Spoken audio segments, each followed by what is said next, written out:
Well, my baby, she done left me alone. Said I was a no good and head out on the road. But you ain't gonna see me cry, ain't gonna see me shed no tear, mama, no. Why would I cry? I got 6 more waiting on that telephone. That operator praises me, he praises my name. He's been working overtime since you went away. He's got kids to feed, his bills to do, and thanks to you, he's getting that union pay. Brother, I'm working too, a full-time job, I'm bailing this hay. I bale hay in the morning, I bale hay. What's up? What's going on? All right. What's happening? Sorry for the delay. I like to start prompt, but had some technical difficulties. Pretty cool week. Was able to really get a lot done, and I got some really exciting news coming up pretty soon here in the next few days. And I'm really excited to share it with everybody. I gotta keep sort of, lip sealed for a little bit, and then we'll announce it out. It's going to be some pretty big news. I'm really excited about it. Getting involved with a new endeavor, and so really just really like kind of relieved that this is all coming to fruition. So very excited about that. Today I have a very special guest. We met actually at a TACA event. Well, it was North Texas TACA chapter event. We met earlier she's involved with Women in HVACR, and really I got to sit through like a seminar of hers. I guess it was more of like an hour sort of info speech. It was really very educational. Colleen. Hi. An info speech. Some people call it a presentation. No. It was an info speech. It was a different type of speech for sure than anything. It's a little bit more, I don't know. It's the subtle things about running a business that people don't talk about. It's the nuanced stuff. It's the behind the scenes things. Hey, have you ever seen a sausage get made? Yes. My husband's family runs a cattle farm, and yeah. Well, that's like a play on words, right? Have you ever seen a sausage? I had taken a job, but my first job in the HVAC industry. I had one of the senior guys that was there. He said, "Hey, have you ever seen a sausage?" I asked him. I said, "What are you doing? You're so successful. What does your presentation look like? What do your load calcs look like? Like, I want to know everything. Like, how are you so successful? Blah blah blah." And he goes, "Have you ever seen a sausage get made?" And I had never heard that terminology before. I'd never heard that phrase before. And I was like, I don't think so. He's like, "Yeah, you don't want to." And that was my introduction into that phrase. But yeah, Colleen. We met, and you do a lot of stuff, and that's pretty bonkers. For people that don't know who you are, let's pretend nobody has any idea who you are. Like, who are you? All right. So the elevator pitch. I guess my day job is I work at a company called Online Access. Online Access is a marketing company for the trades. It is grown out of my family's business, which we have our own HVAC and plumbing company, and it's all family on both sides of it. We've been working in this industry as far as online access for over 24 years. I have been involved with online access for the last 14, and 9 of those 14 years I served on the board for Women in HVACR.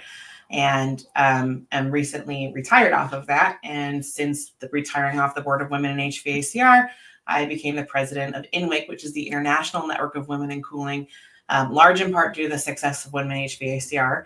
And they use the blueprint of Women in HVACR and several other organizations for women to help build women's organizations in other countries that don't have the opportunity to have women in the trades organizations. So then I have traveled to 10 countries in the last 2 years, where previously I had only done Mexico, Canada, and the US, and like the islands and the Caribbean. And now I've done 10 countries where I've been kind of an ambassador for this, working through INWIC, and do my day job for online access and work with contractors and train at distributors and speak at different industry events.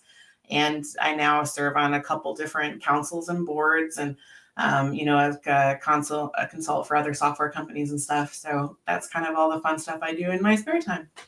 So of the other countries that you've been to, like what's the most notable, or like where have you gone? More recently, the most notable, because it's the most difficult I've had to get into, was Calcutta.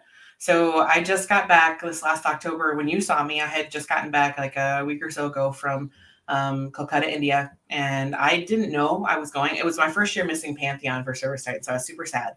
And it was during that same time. I was like, Calcutta, India, Pantheon, I just had to kind of make that choice. And I didn't know, I was calling my friends and I was like, hey guys, I might need to crash at your room because I'm going to come to Pantheon if this doesn't go through. And because I give up my tickets and my room, and I didn't have my visa until 2 days before my flight left. And I got it cleared, and the UN EP, which is the United Nations Environmental Program, which is what heads up, or secretariats, if you will, initiative of INWIC, they paid, it was one of their events. So then they sponsored me to go over there, speak, and we helped, first off, launch INWIC's presence, of course, which is the network itself, but then help incorporate a women's group there in India. So women in ISHRAE. And it was really cool to see a whole other culture. It was really cool to go over there. But here's something that nuanced stuff. I talked to some of my friends about this. It's kind of hard. So every country I've been to, Europe, in the Caribbean, going over to, different places, obviously in India and stuff like that. Every time I get a chance to speak, and if you've ever heard me speak, which you have, I'm passionate and very conversational and very no fourth wall type of deal. And it's not like that anywhere else. So in a lot of other countries, they're very academic, super academic. Everything's a dissertation. Everything's about, regulatory, or it's about the equipment. It's very much environmental talk. So you're thinking of a college lecture. So when I go over there and I say, hey guys, can you please remove the furniture from the stage and give me a lapel mic? They're just whoa, what's going on?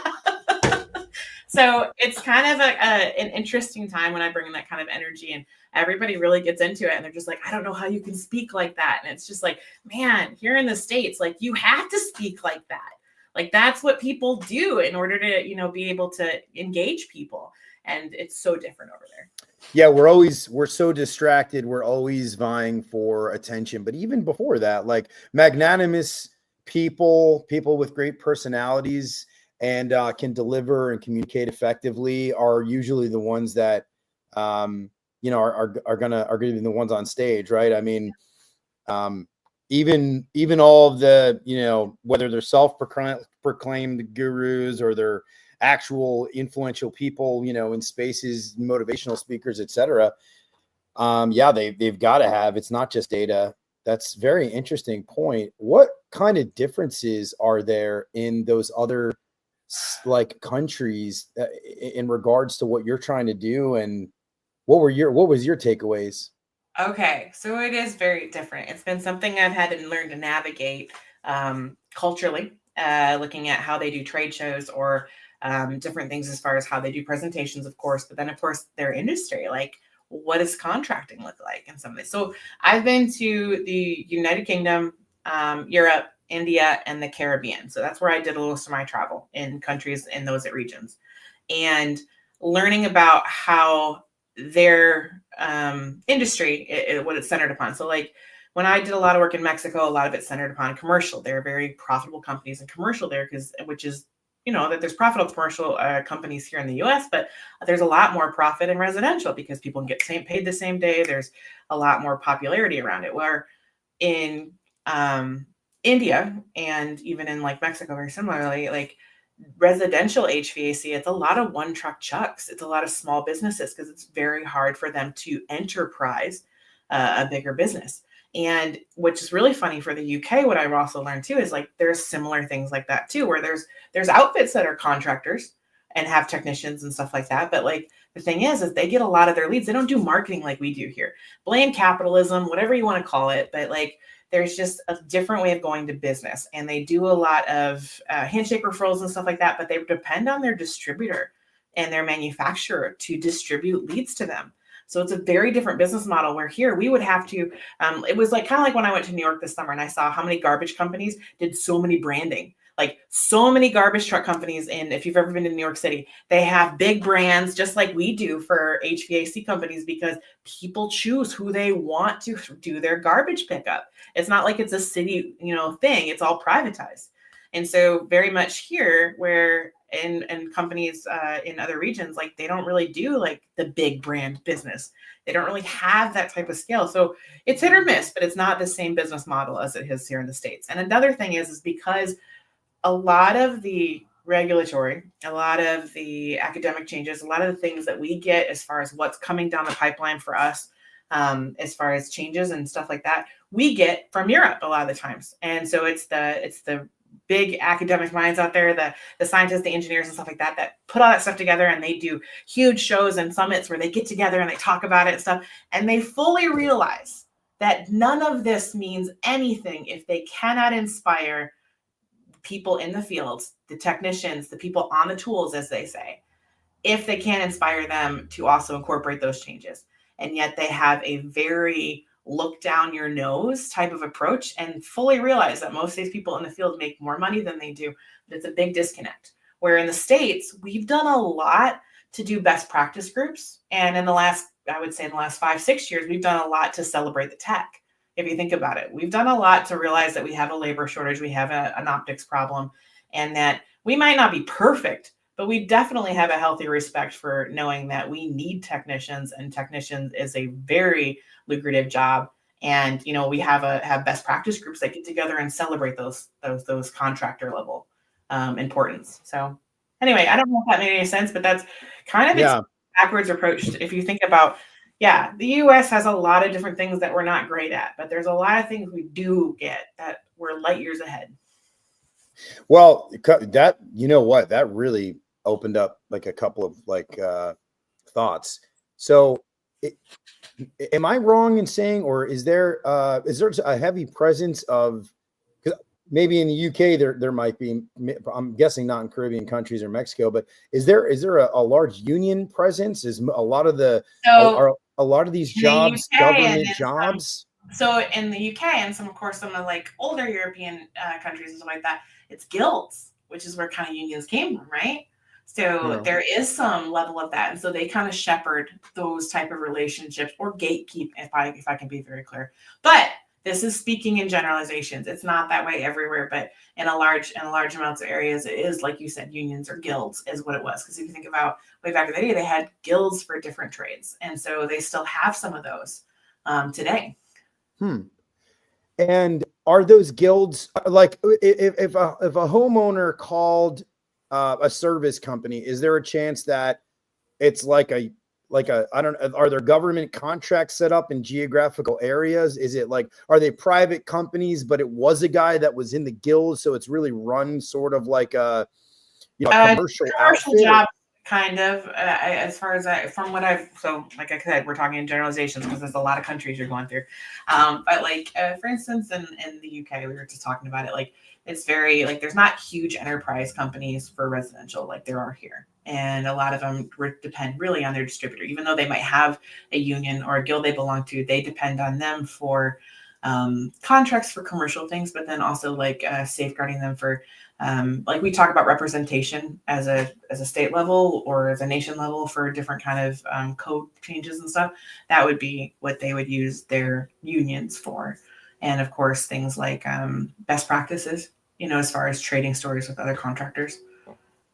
Yeah. So and you know what, America in here, and I've worked in a couple different states, and there is a level where the distributors and the manufacturers were gatekeepers of all the opportunity, to a point that even still today, where the manufacturers putting the you know, the logo of their brand on The equipment. on the vans. Like I mean, going back even when I started in this industry, all of the vans in a fleet would have. Well, you still have it, right? For like big companies like JCI and stuff like that. Like they just have straight technicians that work for them. And no, I'm talking about private companies that have the logo to the manufacturer that they represent all the time. And you still see it. And you still see it. And I've talked to both distributors and manufacturers, and I've also talked to contractors about this topic where there used to be this complete and entire gatekeep of the manufacturers, a lot of the branding and all of the recognition. So when people called, like, you think about it, like, you know, that famous, maybe you do, maybe you don't, but there's like a famous, you know, locker room speech that Jim Mora for the Colts did. And if you're in the playoffs, like that speech, if you look behind him, it was the Carrier logo, Carrier sponsored, all that. You see way less and less of that now. And you see a lot of contractors who say, you know, the brand's like secondary. I don't even like what percentage. I'm a firm believer in that. There's no such thing as brand love to the manufacturers unless you're a contractor. But for homeowners are going to put in whatever I tell them I'm to put in. But I'll tell you, like my parents' generation age, like the first thing a lot of times what they'll say is, oh, did you get a Carrier? Oh, did you get a Lennox? Like they'll say though, there's less of it now, but it was very, very prominent with you know, coming up. They did have a lot of that. In fact, even I talked to Ken Goodrich like a couple weeks ago. I dropped it last week. I spoke to him a few weeks ago, but the episode was, you know, he talked about Gettle, the brand name Gettle, the brand name of the manufacturer Gettle, having a great brand presence for it. And then, you know, now he was lucky. He got the name of the manufacturer and then, you know, turn that into, I wouldn't say it's luck. I mean, he's a pretty smart guy. So, but it's interesting how the tables have turned. But yet in other countries, what you're saying is that like these small contractors are going to the distributors that are going to the what's represented by the different though too, right? So one thing you didn't take for account though, especially in like Mexico or the Caribbean or anything like that, is that what we don't have here in prominence. I'm not saying it doesn't happen. I'm just saying it's not as big of a deal because of the chokehold that Daikin and Lennox, and because I mean they're centrally here, and how much brand is so important to us in the States. They have China eating their lunch with nameless, you know, and of course we're not as big and ductless as the other countries are. Like every other country is all ductless. That's it. Yeah. There's a lot of ductless. That means that you have countries like China and Japan, Taiwan, everything like that, that have all different brands and even nameless brands and one-off brands that are coming in and they can undercut because they can make them ridiculously cheap and they don't have to worry about a Mitsubishi brand or a Daikin brand or a Lennox brand or anything like that. And so it's really hard because there's no such thing as brand loyalty necessarily unless the manufacturer or the distributor, in some cases if they even do a distribution model, are working their tail off to, you know, earn that brand loyalty. In the States, it's very much like, who do you have as your manufacturer? What are you getting co-op for? They still means your brand's important, but you still want those relationships because that's a huge part of your business is your relationship with your distributor or your manufacturer.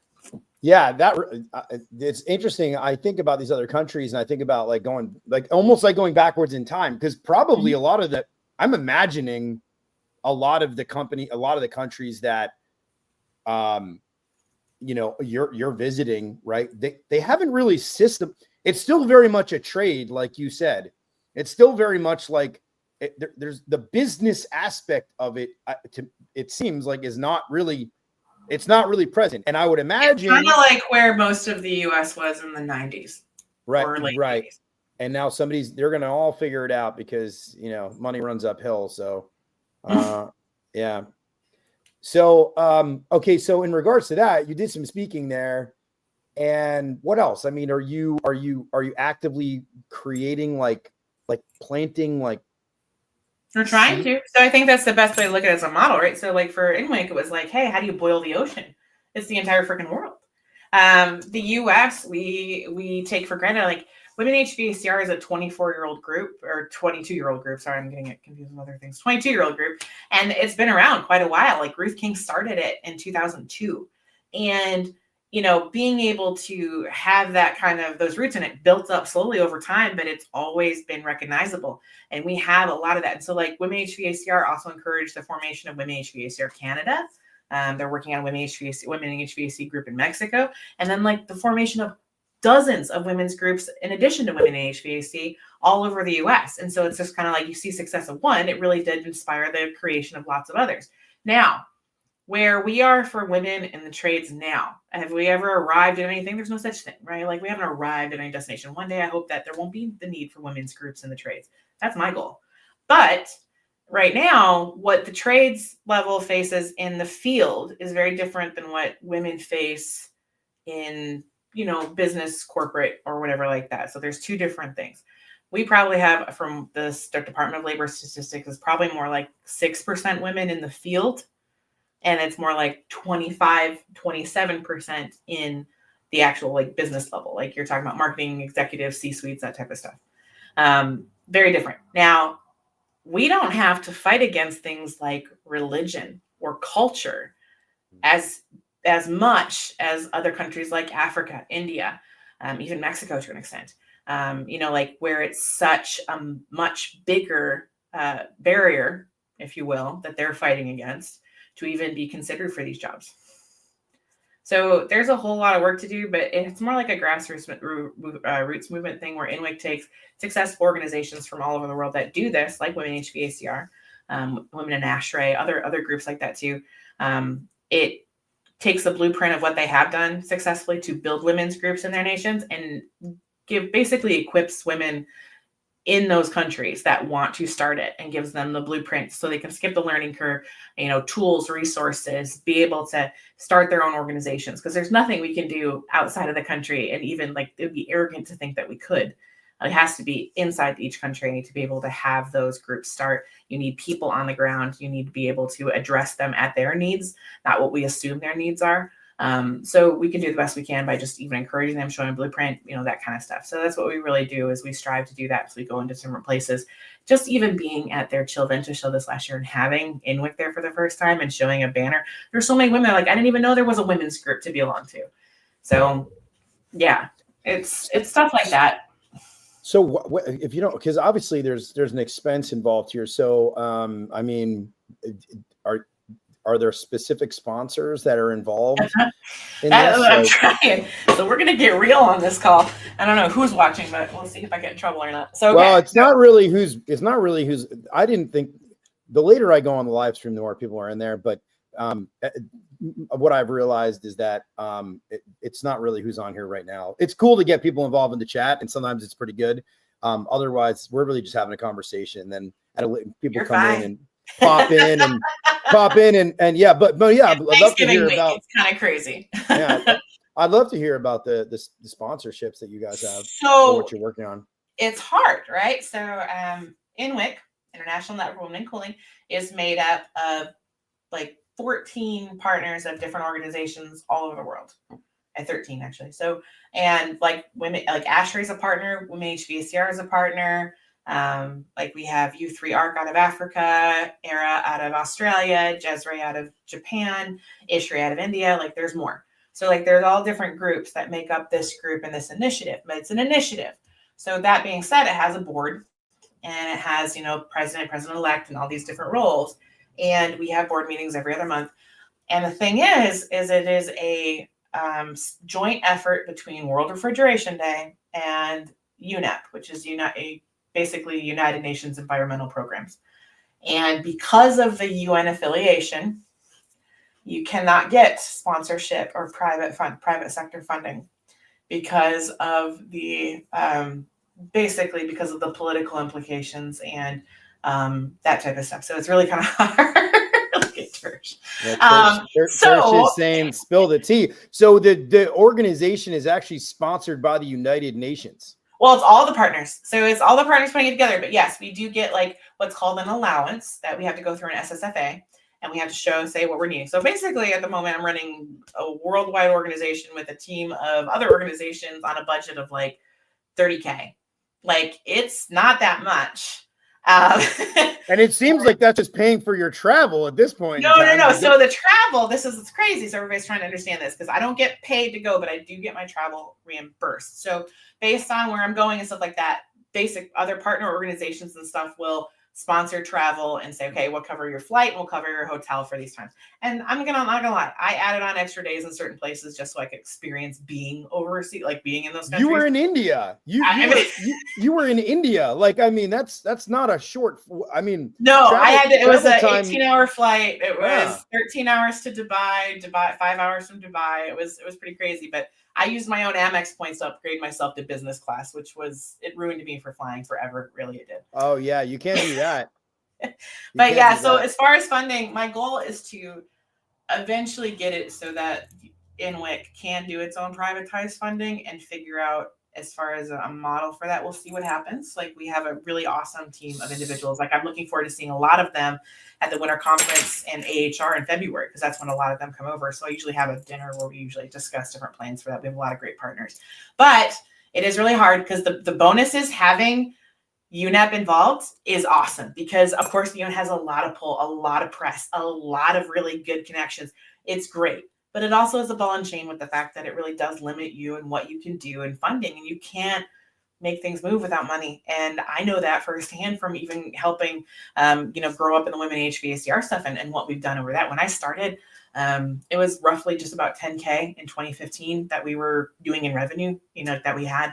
And I think by the end of it, we were doing close to $1 million by the time I left. It was just like $1 million. Now they're doing, they do so much now with how they're able to give, what they're able to do, how many lives they touch, being able to put on events. I'd love to see that for INWIC someday. And you 9 years, huh? So okay. So there's because it's government affiliated. Is there UN? You can't say. Government. It's okay. Just say okay. UN. So it's UN affiliated, but are there other than that? Are there other stipulations or like contingencies like that you're not allowed to do because it's government? Sorry, not government. Okay, really regular. Well, it's really interesting. I'm really interested. Okay. Well, because UN does have political affiliations and governmental affiliations. Of course, the main part of UNEP is, of course, everything involving the Montreal Protocol. So everything they do has to be a part of the Montreal Protocol. And one of the objectives of the Montreal Protocol was gender. So, of course, INWIC was their answer to be part of that initiative to address gender for struggling nations that were not addressing gender. So as far as there's a lot of different countries out there that don't even consider gender as an issue in their RACHP industry. We call it HVAC. It's very much RACHP over there. So RACHP? Refrigeration AC heat pump. Oh, okay. It was really hard for me to be speaking publicly. I'd be saying, the HVAC industry. I'd be like, the RACHP industry. RACHP. Additionally to that, they separate things there. So I say HVAC, it's not really the same thing. But another thing that's really crazy about it is it's all different. They treat heating and cooling and refrigeration as two separate entities where we kind of lump them all together. Well, do they have split systems? They have to have split systems there, right? Where they have furnace. Yeah. So they treat it as different industry, but you wouldn't call it refrigeration. It's more like commercial refrigeration, and cooling is very much its own. The show I just got back from was Chillventa in Nuremberg, Germany.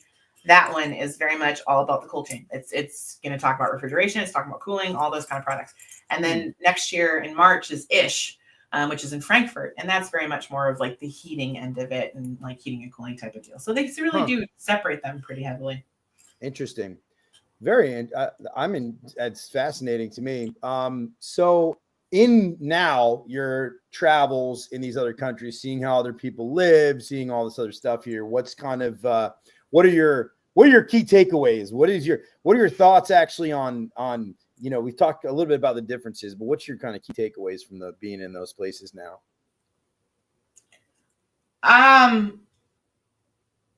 Part of it was there's a lot of different cultures and stuff like that I got to encounter, and I loved all of them. I learned a lot more about public speaking, as far as I've got to perfect my own craft in that, and get a lot of experience. Learning culturally to keep my mouth shut sometimes. Holy cow. I was at a very big formal dinner in India, and I'll share the story. I think I already shared it with Trish and Julie. We'll see. But basically, I was just talking, like, like you have to be aware of your surroundings and where you're at, and what things are appropriate, what's are not. So I was at this big dinner, and it was like 14 people. It was a big formal dinner, and it was over there because we were treated like distinguished guests. Like my whole time in Calcutta, like I was very much shielded from all of the crazy around there. And I got to get into the city very few times, but we had a host there that treated us like royalty. And he spoiled us rotten. We had like dinners, we had a driver everywhere. We were at the JW Marriott the entire time. So I was very much like there, but not really in India, if you will. And so when we went up to this dinner, I was talking to some other people at the table and stuff. And there was some Indian men and women, and there was some other people from the UNEP. And we're talking about, one of them has talked about how changing the guard at their company has been, crazy because they have a new leadership, and it's been something like 20 years since the leadership changed. And she was just talking about it. I was like, oh my gosh, that's crazy. Because when like new leaders take over, it's nuts because everybody has to kill all the sacred cows.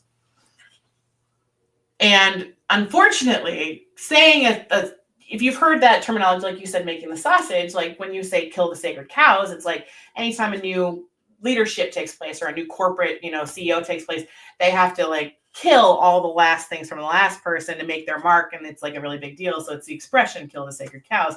And so of course, if you think of India, like, is this, you're talking about when new leaders come into like governmental roles, not when new leaders go into a company?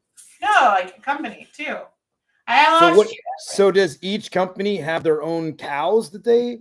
It's slaughter? not literal; it's figurative. The figure of speech in. Oh, you made it seem like there was a ceremonial. I thought there was a ceremonial slaughtering of the cows. This shows you how stupid I am. But like I'm in India, and so they don't kill cows in India. It's a big deal. So that's why it's called. Oh my God! Of course. So this is what I thought, because I knew that the cows were sacred in Indian culture and Hindi culture. So I'm not all of India, but yes. Well, yeah, but so I thought that's what I thought. I thought, oh wow, maybe I didn't realize that. Oh no, my figure of speech went over like a lead balloon. Like it was very much. That's so crazy, and I'd never heard that expression before, so you'll have to forgive me. I never heard that expression before, so that's crazy. So you said that at a dinner? I did in India, and like the delegate from she was from the Bangkok office. She was next to me, and she was like, "Perhaps not saying that in India. Wow, you probably wouldn't want to do that." And I was just mortified. I mean, it wasn't like I caused a war or anything like that, but there was a level of, oh my gosh, the crazy American. You know what I mean? Like there were some things, and like I'm used to saying things on stage when I give my speeches. I talk about you don't ever want to burn a bridge. This industry is very tight. It's a very incestuous industry. Well, saying things like incestuous in India was very much a thing that they were like, well, okay, the crazy American can get away with saying that, but it was very taboo in other conversations. Yeah, little nuances. So I say that makes an impact when you're trying to think about that. I try to listen a lot more.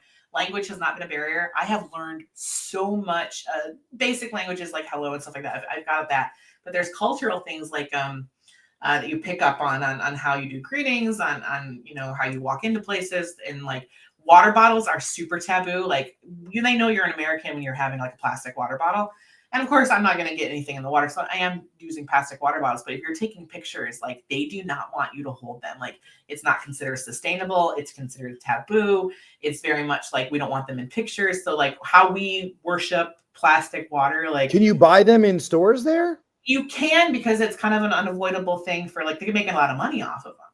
Especially because tourists have to be there and they don't have the same antibodies as other, like if they're not drinking the local water.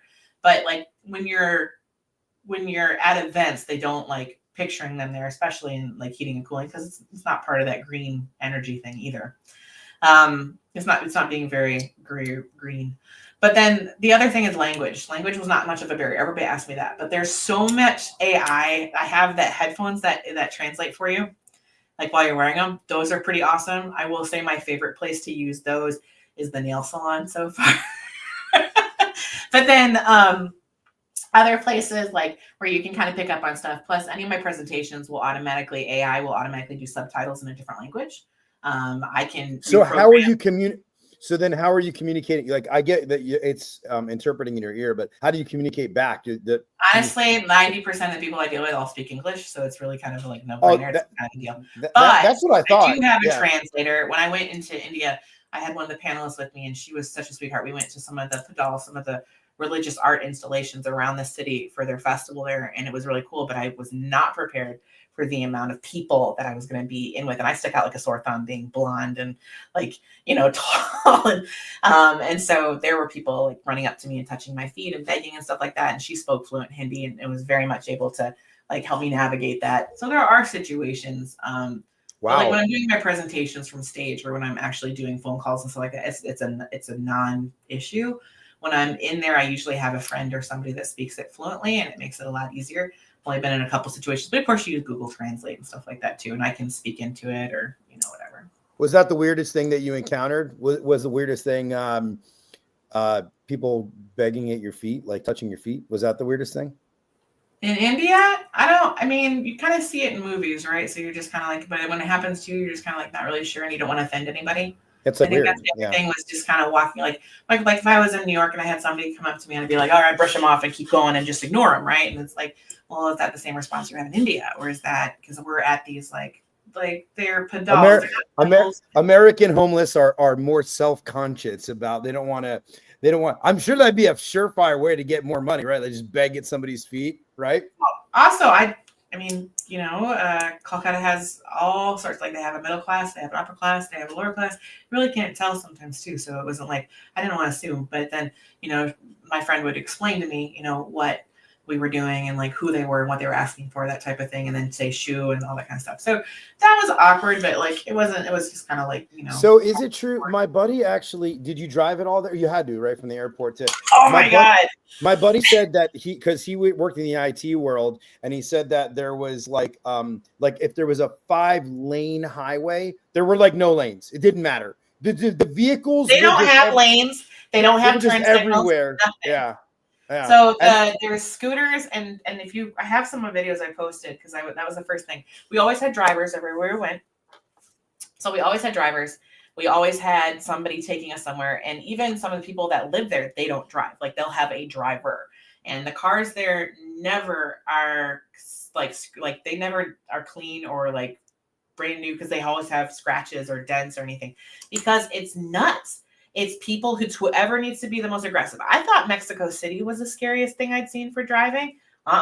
India was nuts. It was all people. Like if there was like 2 feet of space between a car, you'd bet there was a scooter going through it, and everybody kind of like butts in, and there's really no like they have stoplights, but they're kind of suggestions. But the horn, if your car does not have a horn, you cannot drive. So you have to have a horn as the law. The one law, it doesn't matter if you have 5 people. It's kind of the unwritten law because you need it. Because if you don't have a horn, you're just dead. Like people won't know where you're coming. Because that's the thing is where like people ahead of you normally would have the right. It's people behind you making the horn noises to let you know somebody's coming up behind you really, really fast. And then you have to like watch your back. It's nuts. Like you said, 5-lane highway. That means that there's going to be 8 cars across. I wonder if they actually do. They have like driver's licenses there. Mm-hmm. Yeah. Oh, they do. You actually have to pass a test. Well, I for the cars, I imagine, but for scooters, probably not. So my buddy said that there were like the family of like 4 on a scooter. Yes. Yeah. And I saw that in the tuk-tuks too. Are they called tuk-tuks? Yeah, the little things, and a lot of people with like the bikes and everything like that too. Everywhere. It was nuts. Colors everywhere. Everything is so colorful. It's gorgeous. Like advertising everywhere. So one thing about India too, and like just my brief experience was like just the amount of advertising. It's like Times Square everywhere. Like it doesn't matter if the buildings are being built or the buildings are falling apart. There's advertising on it everywhere. Like I put a post on Facebook about this a couple minutes ago because I took pictures of it, but it's so colorful and so crazy. All the sheer amount of advertising that everywhere. So if there's a square inch available, there's a billboard. I heard also in some of the major cities, like there's like just like hovels, just like miles of hovels. Like my buddy, I think he was in Mumbai, and he said it was like there'd be like a beautiful skyscraper with like all of the technology in the world, and then directly next door there'd The be nicest like hotel I've ever stayed in ever, it was in India. It was the JW Marriott in Calcutta, and it was the nicest hotel I've been in to date. And I'm usually at 100 nights a year at Marriott, so like I've been a lot of different ones, and that for sure was the fanciest. and And it then was right gorgeous. next door there's like a vacant lot with like people living in the lot with like cows. Yeah, Yep. like Same. And livestock. there were people washing their clothing and stuff like that in the river next to it, and like vacant lots or like stray dogs. Like that was hard. I had friends telling me like when it came to the stray dogs and cats everywhere, there was a lot, and you just have to treat them like pigeons in New York. Like you just kind of have to ignore them because they're just everywhere. It's really sad. I think That was that's hard. what a lot of cities in America would have been like, where like there was really big initiatives back, if you remember, I don't know, when I was a kid anyway, when like, you know, they had like a lot of ads, like you had Bob Barker talking about make sure to spay and neuter your pets. You remember that? Mm-hmm. So it's like, it's very interesting. We've had these different initiatives throughout the course of our lives, just about like cleaning up cities. And now maybe a lot of cities think we're going the opposite direction. But so you mentioned before about, so I obviously I love this conversation. So you mentioned before you travel a lot, you talk to a lot of people with your volunteer work and with your being president of a women's organization, but you also said that you run a marketing company, and now I was trying to figure out, so you help businesses implement AI, but like for dummies. Is that right? Well, so I wouldn't say implement yet, because remember, a lot of the contractors are just getting used to being, because every time I have to plan my year, and I work with a lot of distributors and a lot of different partners, a lot of different state level organizations. And one of the things they're always looking for is what they need to bring to their audience, right? And so easily the topic of the last 2-3 years has been AI. And so like my big thing is like, I want to be able to have my hands on all the time. I am not an expert, that is for sure. It always changes all the time. And I'm struggling to keep up with my own schedule. And I have to keep, online access on the forefront, but I also have to keep my contractors informed. And so that being said, I did a lot of different topics of just introducing AI, introducing ChatGPT, introducing the terminology, the ethics, the legality, products that are going to change HVAC business as we know it. And so making that digestible for contractors who are, in some cases, 50, 60, 70-year-old men or women that have been in the trades a long time and are just now like, and if they're anything like my father, who they're just like, just one more thing. I mean, they've already spent their time, digging through the internet change, for our industry. When the internet was introduced, if you think about when people were starting websites, when people were getting into social media and like the next thing and the next. And now it's like AI, it's just crazy.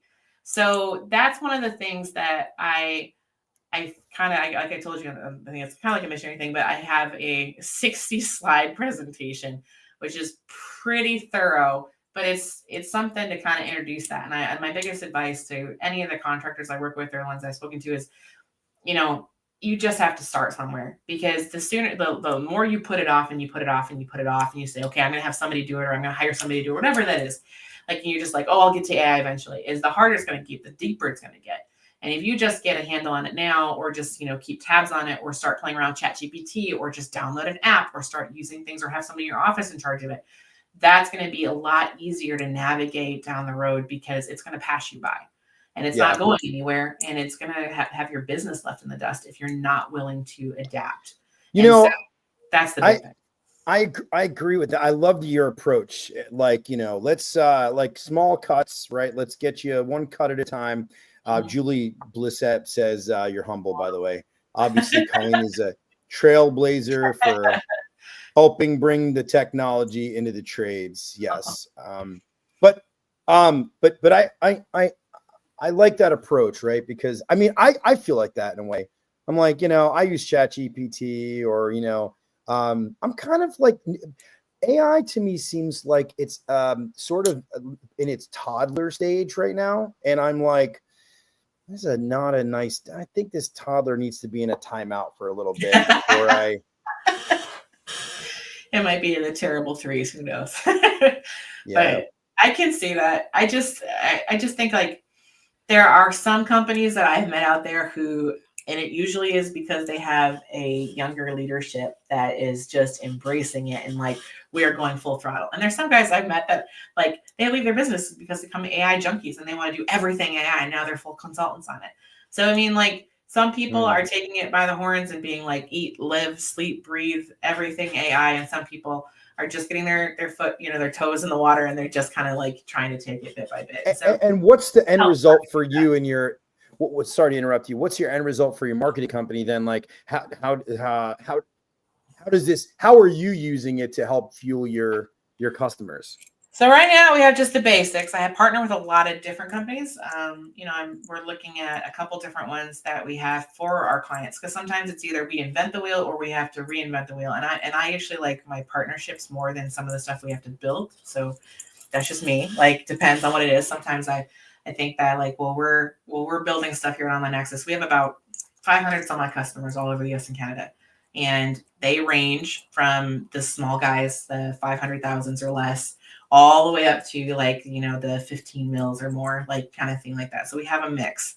And I will say the majority is those guys that are in that, under 5 million range. And so the stuff I have to do has to be able to feed everybody. And there's some people that have the ability to have in-house expertise, because some of the stuff as a marketing company that I can do is like, I can help with Google review answering and being able to write good content and show you how to use these tools and like not have to rely on AI for that, or, how to use AI in search, or how to do A/B testing to see what search performance is for SEO, and showing you AI tools that can work with that, or how we have started adapting to AI tools that can show us how website performance can be increased just by doing that, and kind of using a lot of that technology to help us internally.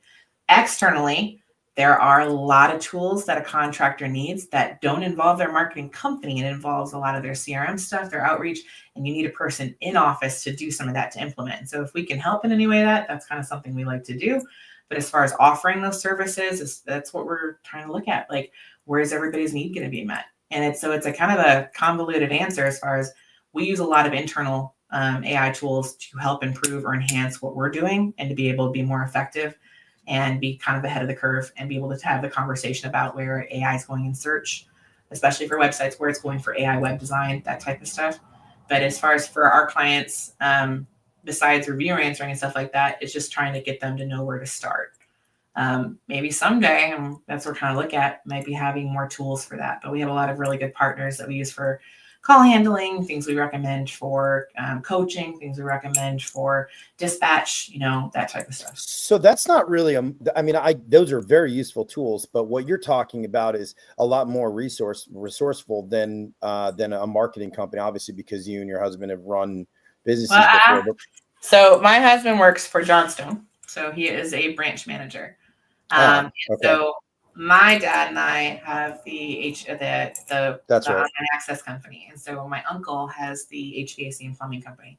So we're a very happy family. But marketing companies, yeah, sure, they can act as a resource, but you're talking about real resourceful stuff. So, what's the biggest thing that you do right now for most of your clients? Like what's your biggest search engine optimization? A lot of it, as far as like search engine optimization being the huge one. Social media. We do community engagement strategies. That's a big one. I think people leave by the wayside. They think that digital is the entire answer to all their problems. And I can tell you that you need to be working on your actual boots on the ground, top of mind awareness and fencing in your herd and working with your community and becoming that household name.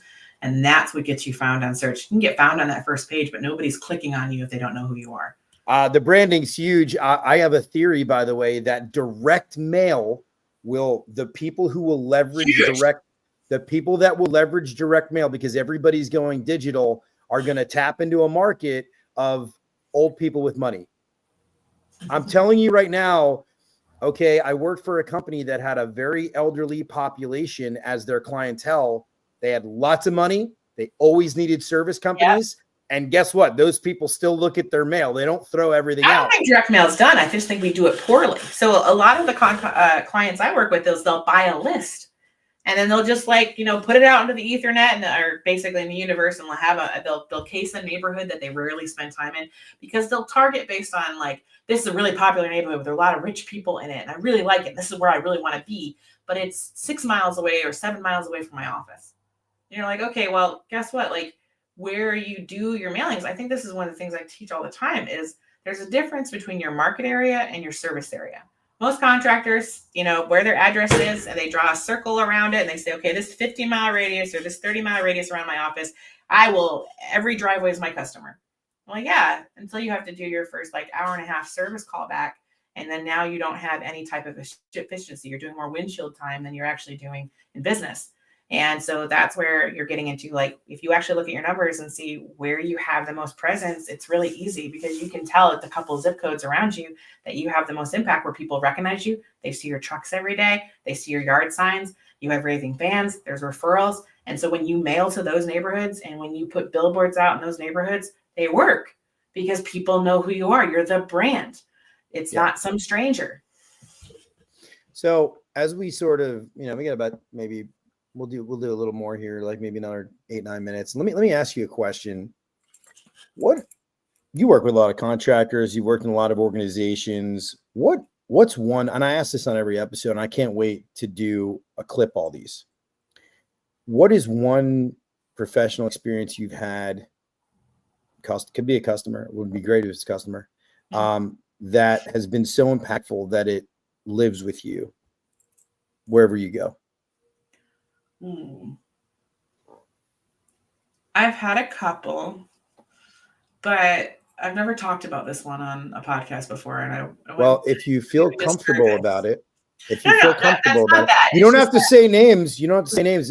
But yeah, I'd love to hear the specifics of it. I just meant that I've never been asked the question. So like on other ones, that's kind of a go-to. But so in 2020, this was just a bunch of different things. It's like when you kind of know how you impact people. And I guess that's like where everybody gets a dose of imposter syndrome, where they get to say, okay, like, you don't really know where you've impacted somebody. And I got really blessed with the opportunity to have kind of a diary of that now, because what happened during 2020 is that obviously during the pandemic, everything shut down. There was a lot of virtual conferences. Holy cow, were we doing virtual conferences? And that year, I was named Service Nation's Woman of the Year. And it was the first time a vendor had ever been chosen as Woman of the Year for Service Nation, which was crazy because it's all been contractors, some great ladies that, I've worked with for years. And so I was not expecting it. In fact, I had spoken for the Service World Expo on a virtual conference the day before. And then me, my husband, some of my coworkers and stuff like that, we left. We were going stir crazy. We were heading right down to the Keys. And so I was at an airport in Chicago. I know exact gate because I see it all the time. And I was at B9 in the Chicago Midway Airport. And because I had only known that I needed to watch or tune into the conference because Matt Michelle had brought a comment on my Facebook saying, you better tune in tomorrow. And I was like, I'm not even going to be in town. But so we pulled my laptop out. We watched at the gate, and suddenly they announced that I had gotten Women of the Year, and I was like flabbergasted. It was crazy. My phone started blowing up like nuts. I kept getting like all these text messages and stuff. Now, for me, the difference is, I guess, the point of this story, and it wasn't just a brag or anything like that. It was just that because it was 2020, everybody's like, oh, you didn't really get to do your stage time or anything like that. Like I got to eventually later on to the conference, because usually they announce those at Service World Expo. But because it was 2020 and because everybody was at home watching and we were just so desperate to see each other because it's like one big HVAC family, I got so many different text messages, which were very meaningful because it wasn't just like a hug and a handshake and a picture. It was written down feelings that I get to, see. But then I had to board the plane. So I was on a 2-hour flight and I didn't get to have any cell service during that time. And so I landed in Florida and we landed in Fort Lauderdale and we drove down to the Keys. And so I spent that entire 2.5-hour drive down to Key West, like going through like Facebook posts and stuff like that. And it was just, I get emotional talking about it. But that for me, I have a Facebook post that comes up on my feed every September around that time. And it has all those comments, and it's kind of my pick-me-up, if you will. So it's that why you do what you do. And it has it's the you're impact. Getting emotional. Yeah. Look at me. Can you pinpoint something that a reason why you think, is there a specific, something specific that you did that year that you think triggered, or was it a culmination of things? It was a combination of things. I didn't think of one thing specifically other than like, I don't know. We had launched CertiClear. We had done a couple of different things for the industry as far as, being able to do stuff for COVID, but nothing that a lot of other companies weren't doing, a lot of other people. But I think it's just a culmination of stuff over the years. But it was just kind of nice. That to me was kind of cool. It was a unique thing that happened because of the pandemic, because usually when that award happens, people don't have the opportunity to have that type of, I don't know, written down affirmation or even those comments, kind of thing like that. And so I kind of have a written record now, which is kind of nice to look at. And because everybody gets down, you always get into like, okay, why am I doing this? Here's why. Here's the people that you impact. Here's the people that you enjoy seeing. This industry really is a family, and it's very, very large, but it's very, very small at the same time. And I've always kind of had the motto that you work until you no longer have to introduce yourself. So Was there, you said there was a couple of things that maybe came to mind, but do you have anything else you want to share? Well, I'm looking forward to listening to this later. I'm sure, like, it's always one of those things when you're talking in broad spectrum, you're like, oh, I don't know who listens to this kind of stuff. I like talking about, it's the most I've talked about the INWIC stuff in a while. So it'll be interesting. I really think that if anybody's interested in learning more about INWIC, you can go to inwic.org, and it's free. Membership's free. We need allies and stuff. You can keep up to date with our newsletter. Find out what's going on. You can share it. We are sharing stories about women in other countries and what they're doing in the trades. So it's kind of a neat thing to keep a pulse on. Always looking for support for that. And as far as, anything I'd have to share other than that, I don't know. I've really kind of enjoyed the conversation so far. I think it might be different than ones you've had.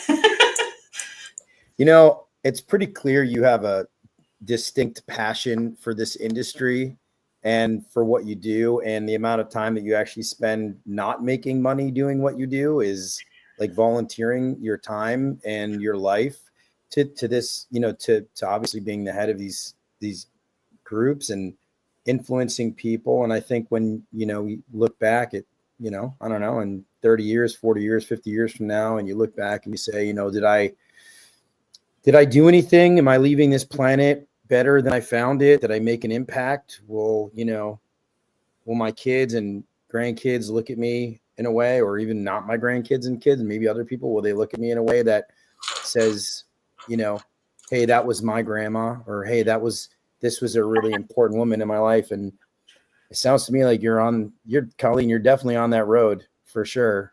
And I gotta say, I appreciate you. That's pretty cool. I also really did like your information session that I sat through. That was really good. Hey, somebody has a question here before. Hamilton said he wants the website again for the INWIC, and also do me a favor, Colleen. Obviously, you run a marketing company for the trades. Give your information so that everybody can find you. So it's inwic.org. So it's www.inwic.org. So org. And so that's the international group. And then my everyday job, the one that actually pays me, my other passion, if you will, is online access. And so that's HVACwebsites.com. And so we do websites for contractors, but we also handle a lot of industry organizations. So we do like the Joe Grow Foundation, Women in HVACR's website. We do a lot of different manufacturers, small manufacturers, and a lot of different other companies and software companies. So it's kind of a mixed bag, if you will, but HVAC websites with an S.com. It's all right. But yeah, it's the plural one. HVAC websites, plural.com. HVAC websites, plural.com. HVAC websites. And if anybody wants to connect, find me on LinkedIn. Okay. I'm always happy to connect on there too. LinkedIn, INWIC. And what was the website for INWIC? INWIC.org. Yep. And perfect. I'll when I release the audio episode, I'll put that information in there. So Everett, will I be seeing you at the Tactical Awards in Orlando?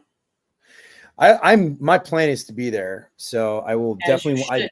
I definitely want to be there. I did get a chance to meet. Obviously, I interviewed Ben Poole. He has about a 15-minute episode on here. I'm going to go down to Austin and actually interview him directly.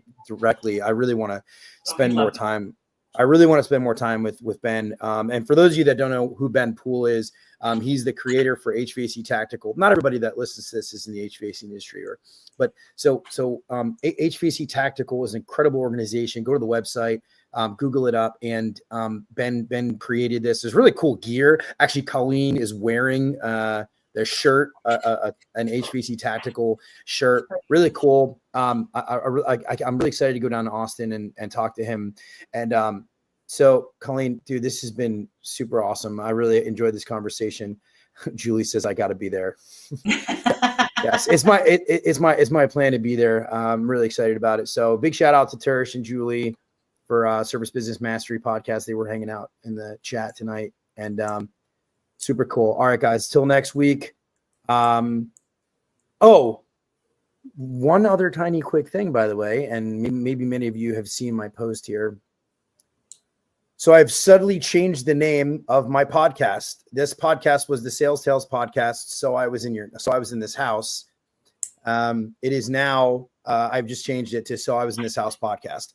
So, and then the tagline is Service and Sales Tales. So my thing was really, I wanted to capture the essence of what I've been doing here. So I was in this house, and so I've changed all of the names. You can still probably search it and find it anyway. But really appreciate it. The post today, I mean, I couldn't even believe, like, Colleen, like, I'm glad that you're here right now. Like, I look back and I'm like, if you told me that I'd have like 15, 20,000 like streams in 1 year of doing this and had tens and tens of thousands of interactions on social media and everything like that, like, I would have had no idea. I'm so grateful, and I want to thank everybody that, if you listen to this point especially on the audio gets a lot of attention. I didn't want to do video, to be honest with you. But I didn't really want to do video, but everybody's like, no, you got to do video. Everybody wants to see like the conversation happen. And I'm like, why? Just like, but so anyway, I really do appreciate it. Beyond blessed, really want to keep doing this, and I'm really excited about announcing some new news in the business endeavor I'm getting involved in. Colleen, thank you so much. Thank you, Everett. Have an amazing night. You too. Have a great Thanksgiving. Yes, happy Thanksgiving, guys. Bye-bye. Bye.